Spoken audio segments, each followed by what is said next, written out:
Yo, what's going on, guys? Iaphilion here, and welcome back to another Paragon gameplay. Today we'll be playing Morigesh mid versus a gadget. I know that there was already a Morigesh gameplay uploaded onto my channel, but this was a very good game, and I didn't want you guys to miss out on this. Hopefully you guys do learn a lot about Morigesh and how you should play her, positioning and rotating, and also the mid lane position in general.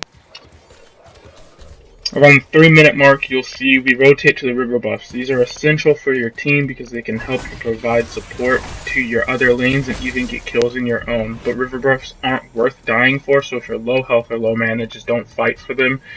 Just back off and get what you need. Scout wards, they don't detect you while you're invis, so don't worry about a scout ward if you're invis and rotating to other lanes. You'll see that we do get their yin pretty low here, but we don't actually secure a kill, which is fine. It just relieves some of the pressure from our Quang, so that way he can get a little bit of farm in his own lane, and we can keep that tower up. Around the 4-minute mark, you'll see that our right lane is having some trouble, so we are going to rotate over here. Their Grux tower dives for our Revenant, and he's just running away. We end up hitting him with the mark, kill him, and save our Rev, which was fantastic. Our Chimera is waiting down below for their gadget, so we're just going to clean up this, and we actually end up netting ourselves a nice little double kill here. It's very good to get fed early with Morigesh. 11 minutes, you can see that they're over here fighting in the left lane. Decker throws up a containment fence, but I rotate perfectly. We do mark their end, and then we ult to secure our 3rd kill of the match. Then we're going to just back here, pick up our health, and you'll see a little bit of my build here. I'm sorry that I didn't give very much recording of my build, but it's just a pretty standard build. Damage with some penetration, just so that you can eat through tanks and stuff. Tainted magic, so you can do a little bit more damage. Nothing major. If you don't have these cards, just make sure that you're looking and try to pick them up whenever you can. The 13-minute mark, and you can see that our Rev is in the river fighting with their Quang. We're going to rotate over here just so that way we can provide some support when Rev does decide that he is going to come back in. So we're just going to chase down this kill.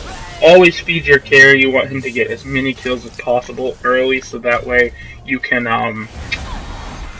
just have a better, easier time winning the match, because a fed carry is extremely hard to deal with, especially when their carry isn't as fed as yours.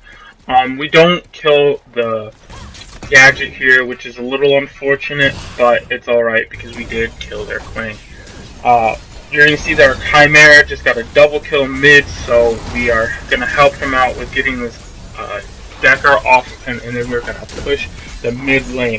When your team is all grouped up, please make sure that you're pushing objectives. Objectives like towers and raptors and orb climb are extremely good, and they help your team win. Remember that kills only really matter when you can follow them up with objectives such as those, and you just want to make sure that that's what you're doing. 18 minutes, you can see that we're mid lane. When I'm going to take this river buff, I believe it does end up being a blue, and then we're going to rotate mid lane. Oh, I'm sorry, it's a red. Well, then oh, yes. Okay, we're going to rotate over to see if we can pick up this other river buff when we see that Decker is coming back to river. I think she underestimated how much damage I was doing with the 3 kills and 1 assist I have, and me and Quang just make really slight work of her. Just always try to retreat, never go into that bad kind of situation. If you've seen that the enemy team is getting fed, it's better to just not take the chance of getting rotated on and dying. Here we do pick up blue, and we're going to rotate mid lane, and our Decker hits a stun, our Quang hits his sword, and we are just going to pick this Grux apart. We end up securing our 5th kill.